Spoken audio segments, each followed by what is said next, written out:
The morning mist clung to the tobacco fields like a veil of secrets, thick and heavy across the Virginia plantation. It was the summer of 1672, and the heat had already begun to settle over the land before the sun had fully risen. The air smelled of damp earth and wood smoke from the quarters where the enslaved people lived, a row of small cabins that stretched along the edge of the eastern field. Among them lived a young man named Samuel. He was 22 years old, tall and strong, with shoulders broad from years of working the land. But it wasn't just his strength that made people notice him. There was something else. A quality in his face, in the way he carried himself, that drew eyes wherever he went. His features were striking, almost sculptural, with deep-set eyes that seemed to hold entire worlds of thought behind them. Even in the rough clothes he wore, even with dirt on his hands and sweat on his brow, there was a dignity about him that couldn't be hidden. The other enslaved workers spoke of him in whispers. Some admired him, others envied him. A few warned him to keep his head down, to make himself smaller, less noticeable. "A man like you," old Jacob had told him once, "attracts trouble whether he wants it or not." Samuel knew this was true. He had learned early to avoid the gaze of the overseers, to work hard and speak little, but there were some gazes he couldn't avoid. Catherine Ashford was the mistress of Riverside Plantation. She was 34 years old, married to Richard Ashford, a wealthy tobacco merchant who spent most of his time in Williamsburg, attending to business. Catherine had been left to manage the plantation in his absence, a role that gave her power, but also a strange kind of loneliness. She was beautiful in the way women of her station were expected to be: pale skin, carefully arranged hair, expensive dresses imported from England. But there was something restless in her eyes, something hungry that no amount of wealth or status could satisfy. She had first noticed Samuel 3 months ago during the spring planting. He had been working near the main house, repairing a section of fence, and she had watched him from her window. At first, she told herself it was simple curiosity, nothing more than idle observation. But as the weeks passed, she found herself looking for him, finding excuses to walk past wherever he was working, asking the overseer questions about him that she pretended were practical. "That one, Samuel, is it? He seems capable. Is he reliable?" The overseer had nodded. "Yes, ma'am. Never gives trouble. Smart, too. Learns quick." She had filed this information away, her heart beating just a little faster than it should. On this particular morning, Catherine stood on the veranda of the main house, pretending to inspect the roses that climbed the white pillars. In truth, she was watching Samuel as he worked in the garden below, trimming the hedges that lined the pathway. The morning light caught the muscles of his arms as he worked, and she found herself unable to look away. Samuel felt her gaze like a physical weight. He kept his eyes on his work, his movements careful and deliberate. He had learned long ago that acknowledging such attention only made things worse. But he could feel the danger in it, the way a rabbit feels the shadow of a hawk. Inside the house, Martha, Catherine's personal maid, an older enslaved woman who had served the Ashford family for 20 years, watched her mistress with growing concern. She had seen this look before, in other plantation mistresses, and she knew where it led. Nowhere good, nowhere safe. "Ma'am," Martha said softly, stepping onto the veranda with a tray of tea, "your breakfast is ready." Catherine startled slightly, as if waking from a dream. "Oh, yes, thank you, Martha." But even as she turned to go inside, she glanced back one more time. Samuel had moved to a different section of the hedge, his back to her now. The morning sun made his dark skin glow like polished wood. Something shifted in that moment. Something small but irreversible, like the first crack in a dam. That afternoon, Catherine did something she had never done before. She sent word through the overseer that Samuel should be assigned to work in the main house gardens permanently. "I want the grounds to look their best," she explained. "He seems to have a talent for it." The overseer had no reason to question her.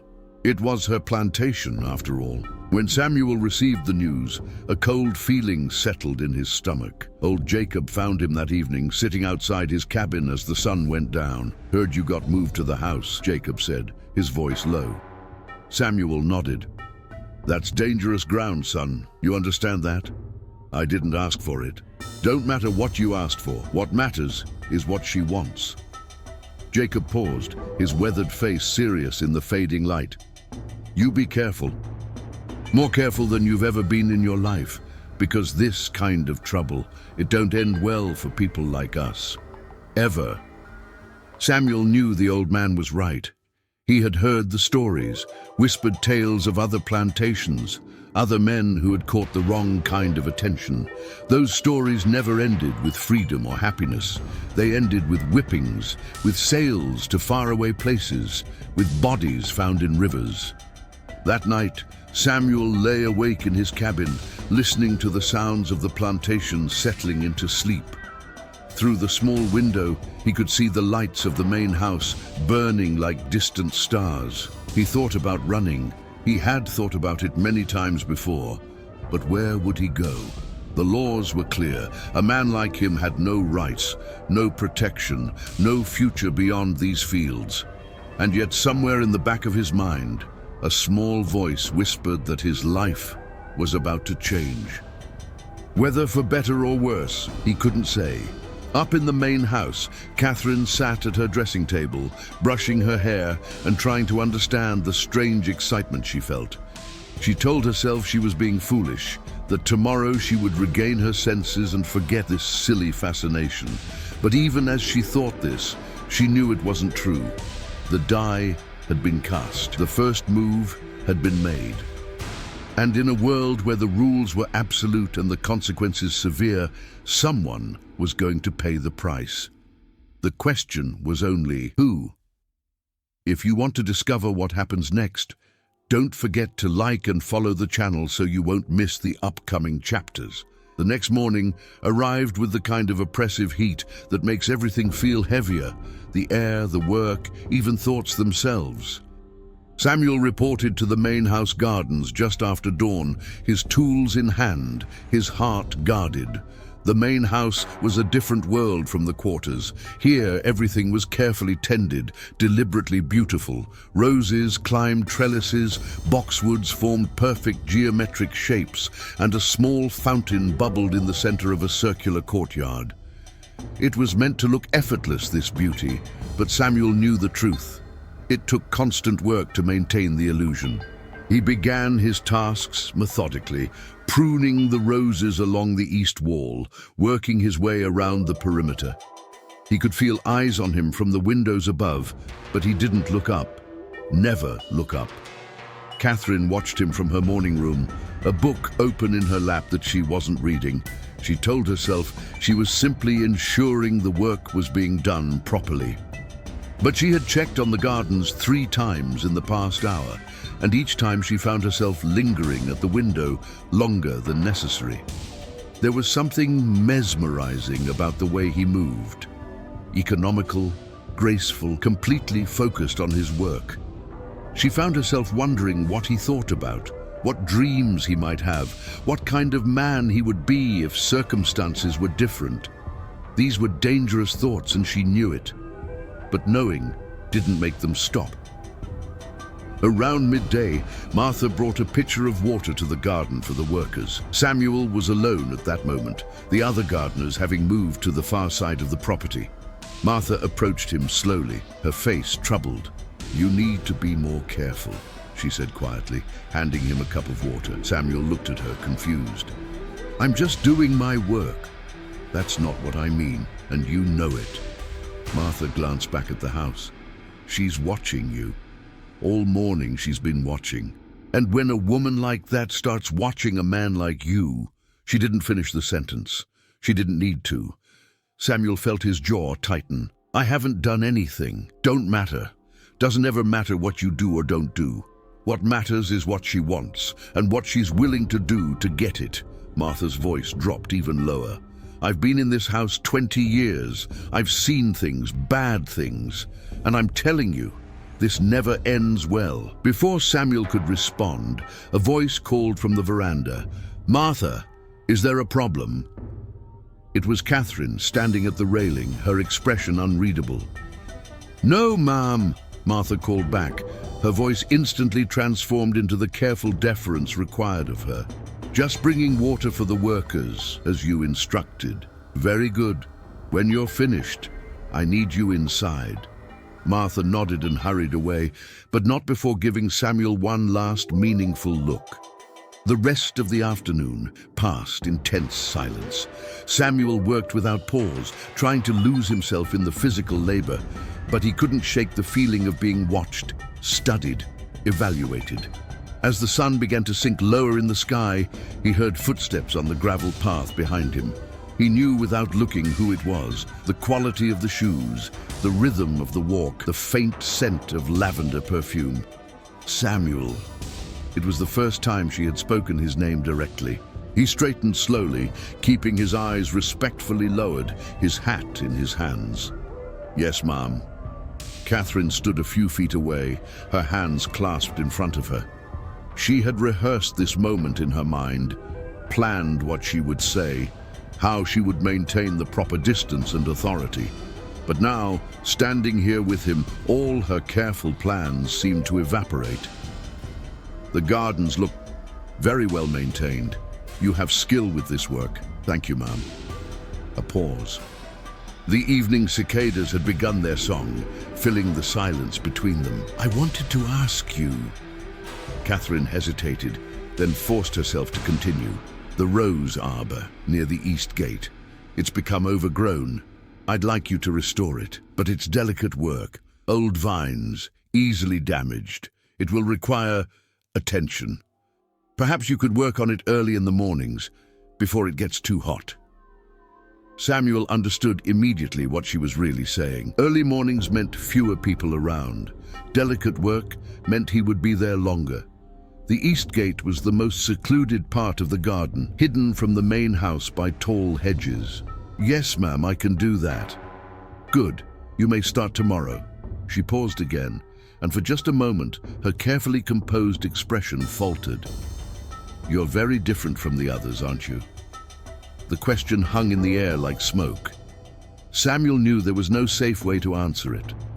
Agreement would be presumptuous, disagreement would be a lie. So he said nothing, just stood there with his hat in his hands, waiting. Catherine seemed to realize the impossibility of the conversation. "That will be all. You may return to your quarters." "Yes, ma'am." As he walked away, he could feel her eyes following him, and he knew with absolute certainty that something had been set in motion that couldn't be stopped. That night, in the quarters, the other workers noticed something different about Samuel. He was quieter than usual, more withdrawn. Old Jacob sat beside him on the porch of his cabin as the stars came out. "She spoke to you today," Jacob said. It wasn't a question. Samuel nodded. "What did she want?" "Special work. On the rose arbor. Early mornings." Jacob was silent for a long moment. Then he sighed, a sound heavy with years of accumulated sorrow and wisdom. "You know what this is, don't you? I know what it looks like. It's more than looks, son. It's a trap. Maybe she doesn't even know she's setting it, but that's what it is. And once you're caught," he shook his head, "there's no good way out. If you refuse her, she can have you whipped or sold. If you give her what she wants and Master Ashford finds out, or if she gets tired of you or scared, you'll hang. Either way, you lose."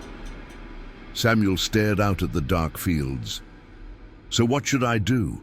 "Keep your head down. Do the work, nothing more. Don't talk to her unless she asks a question. Don't look at her unless you have to, and pray that she loses interest before it's too late." But even as the old man said it, they both knew it was probably already too late. Up in the main house, Catherine sat alone in her bedroom, her husband's most recent letter on the desk beside her. He would be staying in Williamsburg for at least another month, business matters that required his attention. The letter was polite but distant, the kind of communication between people who shared a name but not a life. She thought about Samuel, his quiet dignity, the intelligence in his eyes, the way he seemed to exist in a different space than other people. She told herself it was simple fascination, nothing more. An aesthetic appreciation, like admiring a beautiful horse or a well-crafted piece of furniture. But alone in the dark, with only the sound of the night insects for company, she couldn't quite make herself believe it. She rose and went to the window, looking out over the grounds. Somewhere out there, in one of those small cabins, Samuel was probably sleeping. Or perhaps like her, he was lying awake, sensing the danger gathering like storm clouds on a summer afternoon. Catherine pressed her hand against the cool glass, and for just a moment, she allowed herself to imagine a different world. One where the rules were different, where people could choose freely, where desire wasn't a crime. But this wasn't that world. This was Virginia in 1672, where every person had their place, and stepping out of it, even in thought, was a kind of treason. Tomorrow, she decided, she would be more careful, more distant, more appropriate.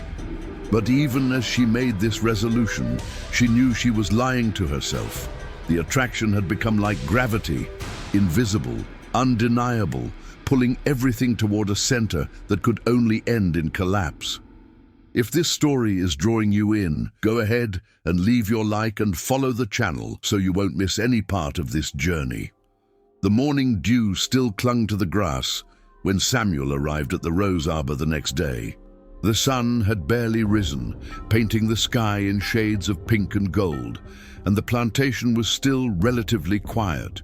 Only the earliest workers stirring in the distant fields. The arbor was indeed overgrown, its latticed frame nearly hidden beneath masses of climbing roses that had grown wild over the years. It was beautiful in its abandonment, but Catherine had been right.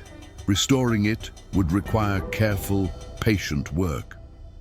Samuel set down his tools and began assessing the task. He would need to untangle the vines without breaking them, prune away the dead growth, train the healthy stems back onto the framework.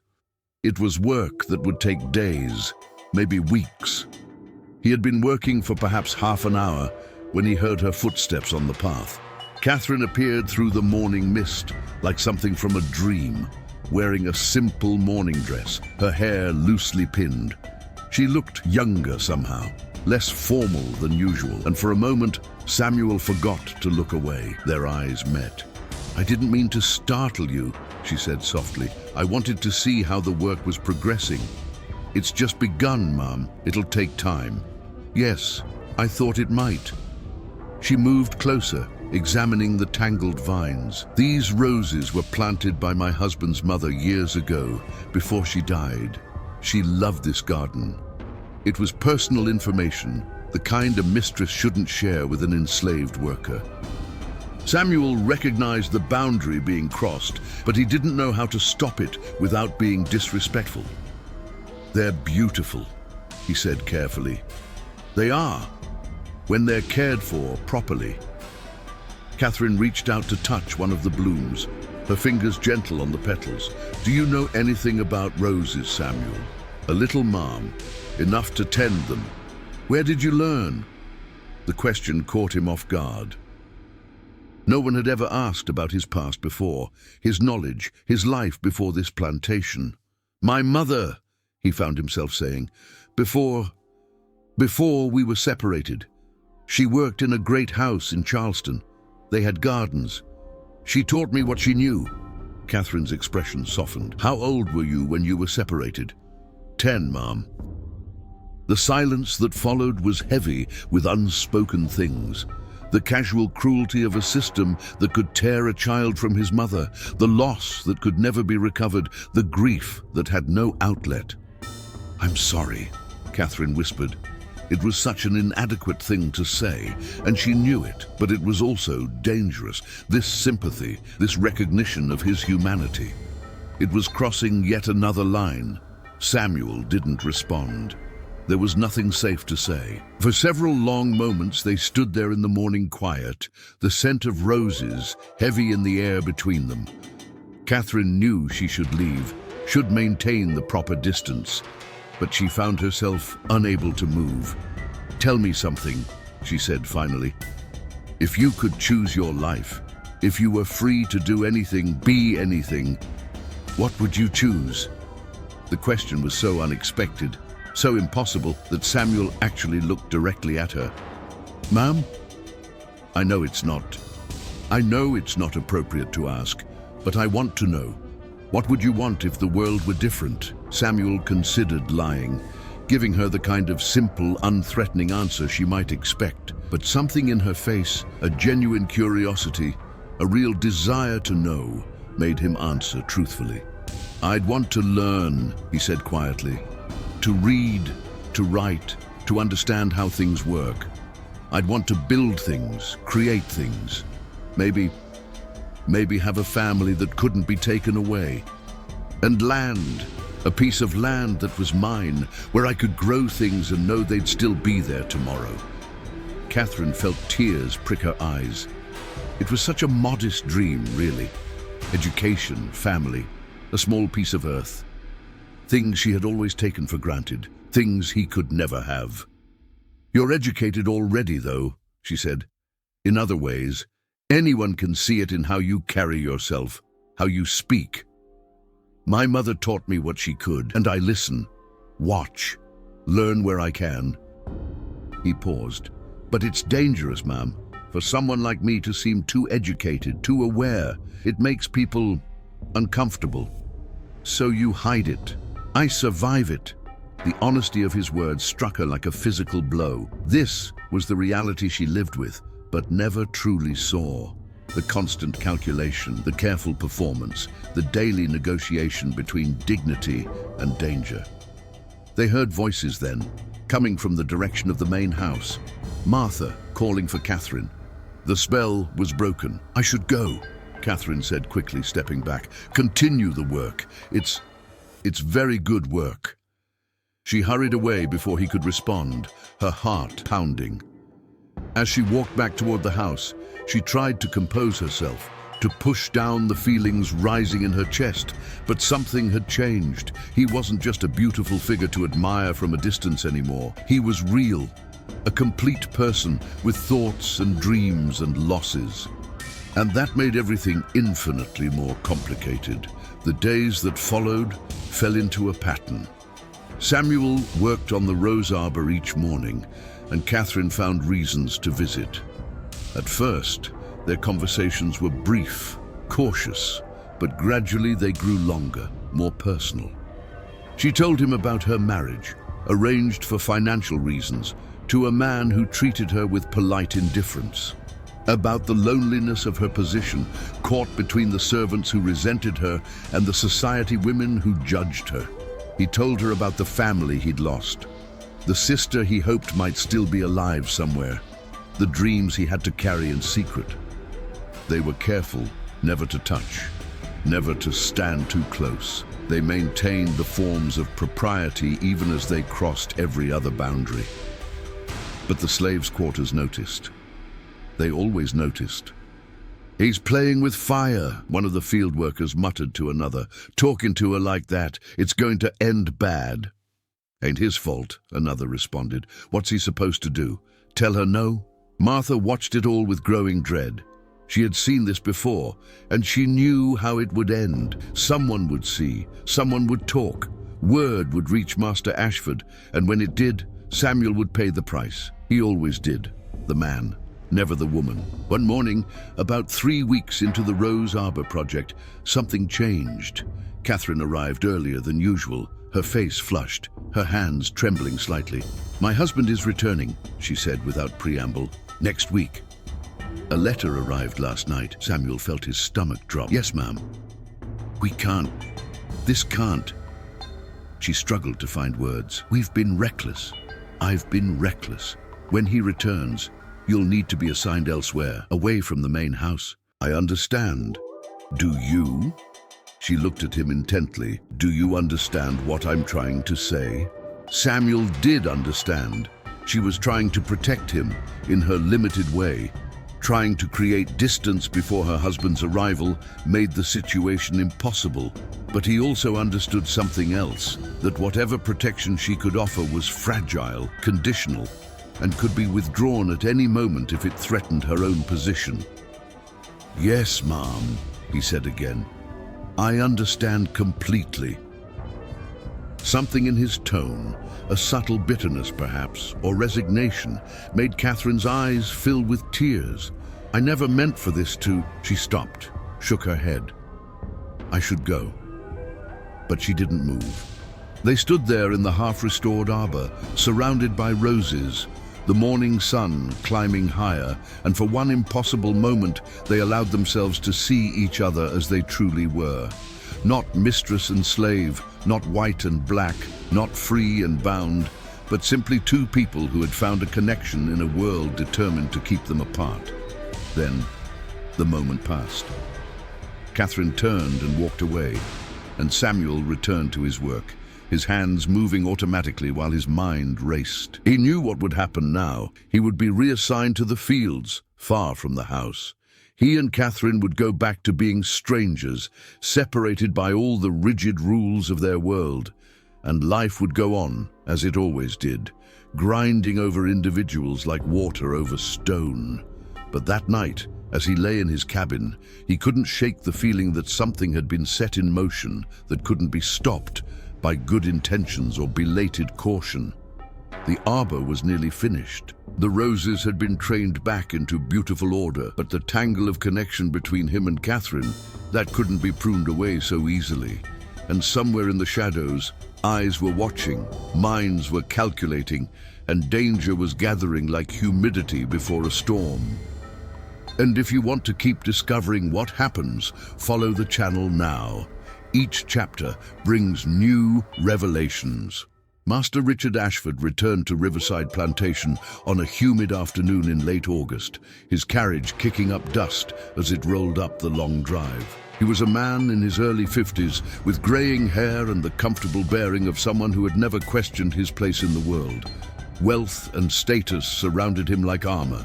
Catherine met him on the front steps, playing the role of dutiful wife, as she always did. They exchanged pleasantries, discussed business matters, and settled into the familiar routine of their separate lives under the same roof. That first evening, as they dined together, Richard mentioned the gardens. "The grounds look better than I've seen them in years," he observed, cutting into his roast. "You've been managing things well in my absence." "Thank you. I had one of the workers focus on restoration. The rose arbor was particularly neglected." Good. Presentation matters, especially now." He paused, taking a sip of wine. "I'm expecting visitors next month. The governor and his wife. Important for business. Everything must be perfect." Catherine nodded, her face composed. But under the table, her hands were clenched in her lap. Samuel, as promised, had been reassigned to the tobacco fields. The work was harder, the hours longer, and the overseer more brutal than the quiet solitude of the gardens. But Samuel welcomed it. Distance seemed safer than proximity. He told himself he was relieved. Told himself the strange, impossible connection with Catherine had been a dangerous aberration, now safely ended. But he found himself thinking of her at odd moments, remembering the way she had looked at him in the morning light, the questions she had asked, the brief glimpses of genuine person beneath the social role. He wasn't the only one thinking of their conversations. Catherine found herself restless and distracted. Her husband's presence should have filled the house with life, but instead it felt like a weight pressing down on everything. She moved through her days mechanically, attending to her duties, while her thoughts wandered to the gardens, to the rose arbor, to the man who had made her feel seen for the first time in years. It was dangerous thinking, and she knew it, but knowing didn't make it stop. The situation might have continued this way indefinitely. Catherine and Samuel separated, their brief connection fading into memory, if not for Thomas Reed. Reed was the plantation's overseer, a hard man in his 30s who ruled the workers with calculated cruelty. He had noticed the time Catherine spent in the gardens during Samuel's assignment there. He had noticed the way she looked at the young slave, and he had filed this information away, waiting for the right moment to use it.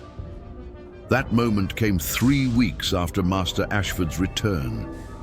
Reed approached his employer one evening, his hat in his hands, his expression carefully concerned. "Begging your pardon, Master Ashford, but there's a matter I think you should know about." Richard looked up from his papers. "Yes?" "It's about your wife, sir, and one of the slaves, the one called Samuel." The room seemed to grow colder. "Explain yourself." Reed did, carefully embellishing the truth with just enough lies to make it damning. He described how Catherine had spent time alone with Samuel in the gardens, how they had been seen talking intimately, how the other slaves had noticed and were gossiping about it. "I'm not saying anything improper happened, sir," Reed concluded, his voice oily with false deference. "But appearances matter, and the appearance ain't good." Richard Ashford's face had gone pale, then red. "Where is this slave now?" "In the field, sir. I had him moved when I first noticed the situation, thought it best." "You should have told me immediately." I hoped it was nothing, sir. Didn't want to trouble you with gossip, but it's continued to be talked about, and I felt you needed to know." After Reed left, Richard sat alone in his study, his mind churning. He thought of Catherine, her restlessness, her careful politeness that masked, what? Discontent, desire, betrayal. He thought of his reputation, the governor's upcoming visit, the whispered gossip that could destroy years of carefully built social standing. And he thought of Samuel, a slave who had dared to rise above his station, to draw the attention of a white woman, to threaten the natural order of things. His decision was swift and absolute. That night, he confronted Catherine in her sitting room. "I've heard disturbing reports," he said without preamble, "about you and one of the slaves." Catherine felt the blood drain from her face. "Reports? Don't play ignorant. It's beneath you." His voice was cold, controlled.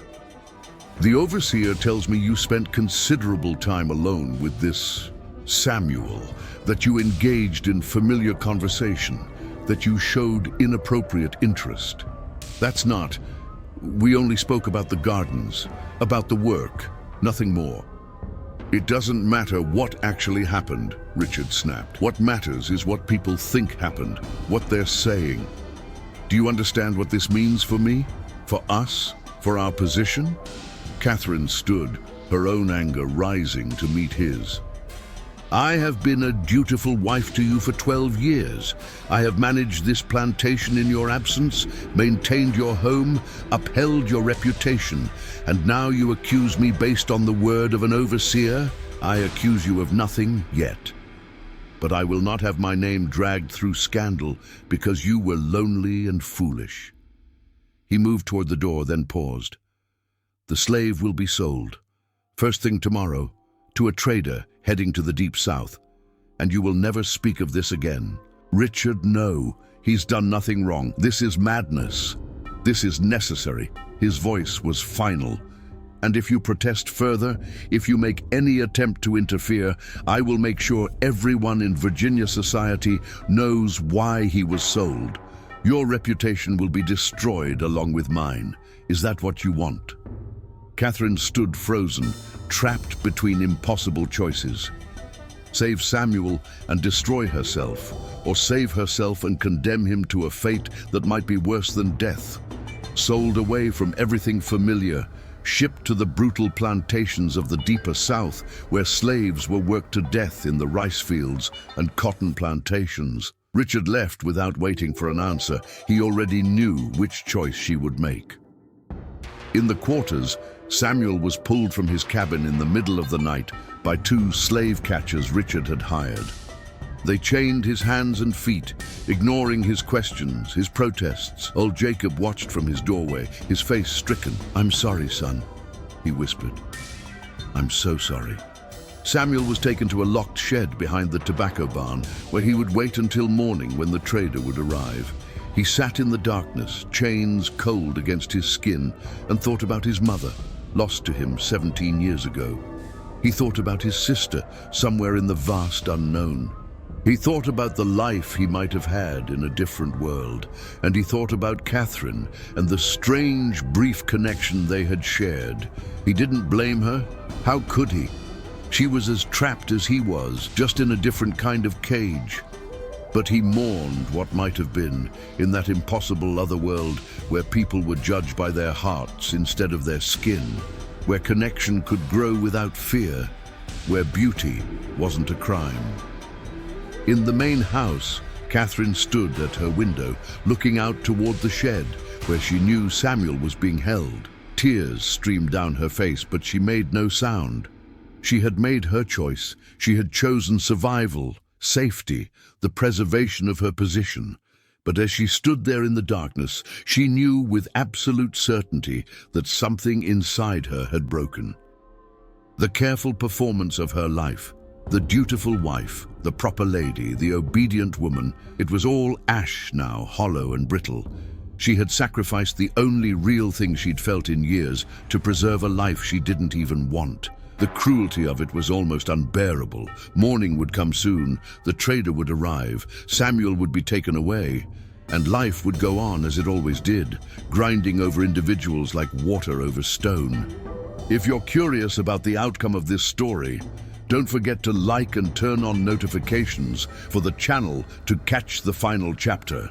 The trader arrived at dawn, a rough man with calculating eyes and breath that smelled of whiskey.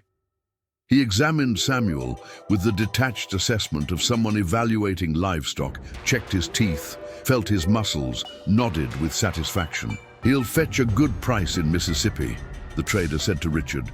"Strong, healthy. The plantations down there always need workers." The transaction took less than 20 minutes. Money changed hands. Papers were signed. A human life was transferred from one owner to another as casually as selling a horse. Samuel was loaded onto a wagon with 4 other enslaved people who had been purchased from neighboring plantations. They were chained together, their few possessions in burlap sacks at their feet. As the wagon began to move, Samuel looked back at Riverside Plantation one last time. He saw the fields where he had worked, the quarters where he had lived, the distant outline of the main house. And for just a moment he thought he saw a figure standing at an upper window, pale and still. Then the wagon turned a bend in the road, and it was all gone. Catherine watched from her bedroom window until the wagon disappeared from sight. She stood there long after, staring at the empty road, her face blank, her heart a stone in her chest. Martha found her there an hour later, still standing, still staring. "Ma'am," Martha said softly, "you should come away from the window." Catherine didn't move. "They took him." "I know. I couldn't." Her voice broke. "What have I done, Martha?" The older woman's expression was complex. Pity mixed with bitterness, understanding mixed with judgment. "You did what women in your position always do, ma'am. You survived, but survival has a cost." Catherine finally turned from the window, and Martha saw that her face was older somehow, harder. Something vital had been extinguished. Do you think he'll survive where they're taking him?" Martha's silence was answer enough. The days that followed were strange and hollow. Richard returned to Williamsburg, satisfied that he had handled the situation decisively. The governor's visit approached, and Catherine threw herself into preparations with mechanical precision. The rose arbor stood completed, beautiful and perfect, a monument to the weeks when something impossible had briefly seemed real. Catherine never went near it again. The slaves' quarters processed Samuel's disappearance in the way they had learned to process all such losses, with grief kept private, anger swallowed down, and the grim knowledge that it could happen to any of them at any time. Old Jacob lived for 2 more years before his heart finally gave out. On his deathbed, he spoke to the young people gathered around him. "Remember, Samuel," he whispered. Remember that he was more than what they tried to make him. Remember that he had dreams, that he was smart and good and deserved better than what this world gave him. Don't let them take that from his memory. And they did remember. Samuel became a story passed down in whispers, a cautionary tale, but also something else, a reminder of the humanity that the system tried so hard to erase. In Mississippi, Samuel survived the brutal conditions through a combination of strength, intelligence, and sheer will. He never spoke of Virginia, of Riverside Plantation, of the brief weeks in a garden where he had felt almost human. He married a woman named Ruth, another enslaved person on the same plantation. They had 3 children, though 2 were sold away before they reached adulthood.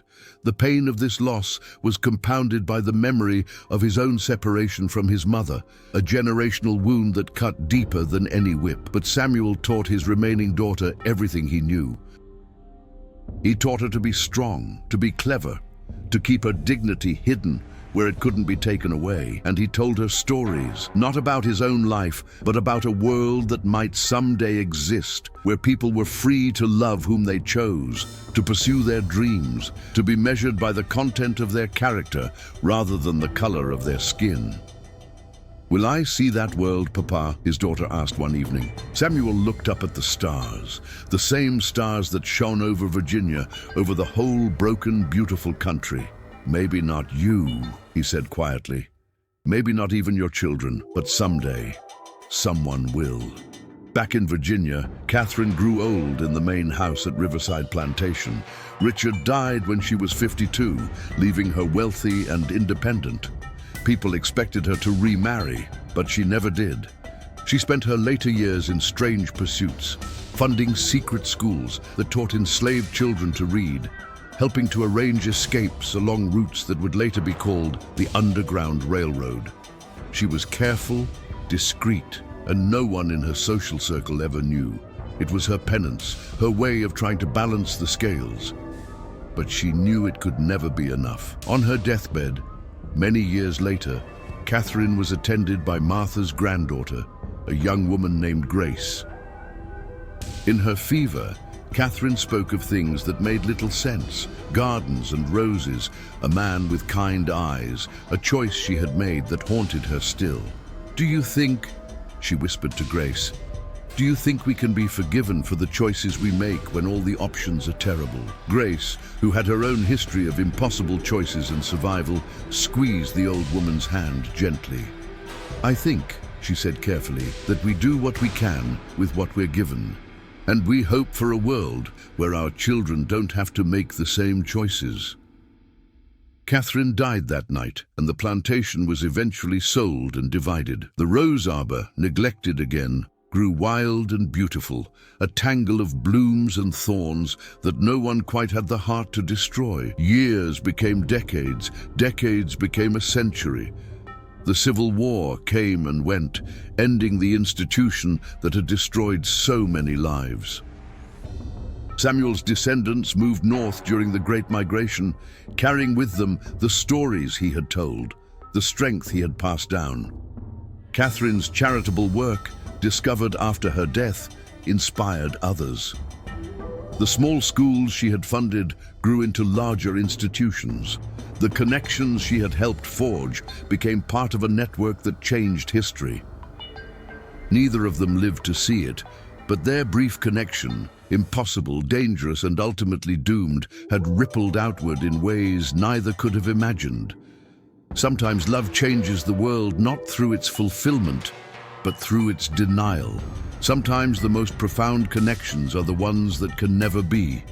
The Rose Arbor still stands on what used to be Riverside Plantation, now a historical site. Tour guides tell sanitized versions of the plantation's history, but they rarely mention Samuel or Catherine, or the brief summer when 2 people looked at each other across an unbridgeable divide and saw, just for a moment, each other's full humanity.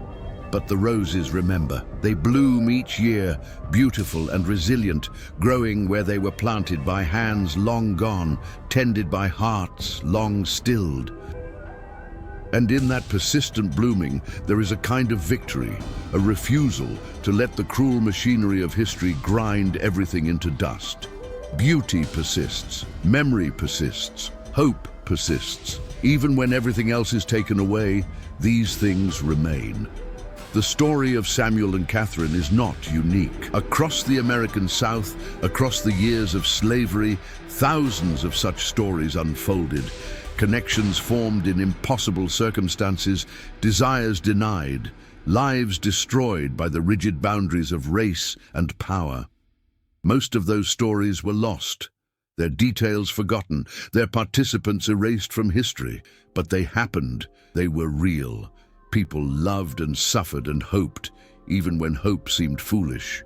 And their legacy lives on, not in monuments or official histories, but in the persistent human desire for connection, for recognition, for the simple dignity of being seen as fully human.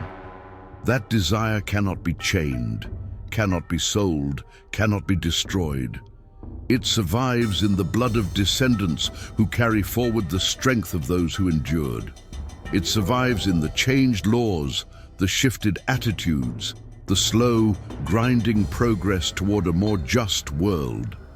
It survives in rose arbors that bloom year after year, beautiful and defiant, rooted in soil that remembers everything.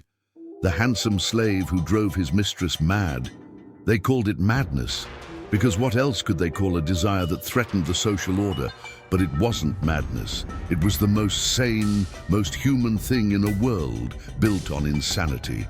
It was the recognition that beneath all the artificial divisions of race, of class, of power, people are just people, deserving of dignity, capable of connection, worthy of love. Samuel and Catherine never got their happy ending, but happy endings aren't the only measure of a story's worth. Sometimes the value is in the truth of it, the honest portrayal of human longing in an inhuman system, the documentation of both cruelty and grace, the reminder that even in the darkest circumstances, people found ways to see each other, to matter to each other, to leave marks on each other's hearts that time could not erase. And so the roses bloom on, tended now by paid workers rather than enslaved ones, photographed by tourists who will never know the full story. But blooming nonetheless, year after year, a living testament to what was lost, and what endures. In the end, that's what survives. Not the systems of oppression, not the rigid hierarchies, not the carefully maintained boundaries. What survives is the human heart's stubborn insistence on connection, on meaning, on love, even when the price is terrible. Even when the ending is sad, even when the world says no, the heart, like the roses, continues to bloom. If this story moved you, leave your like and follow the channel for more incredible stories from the past, mysteries and hidden secrets that you'll only find here.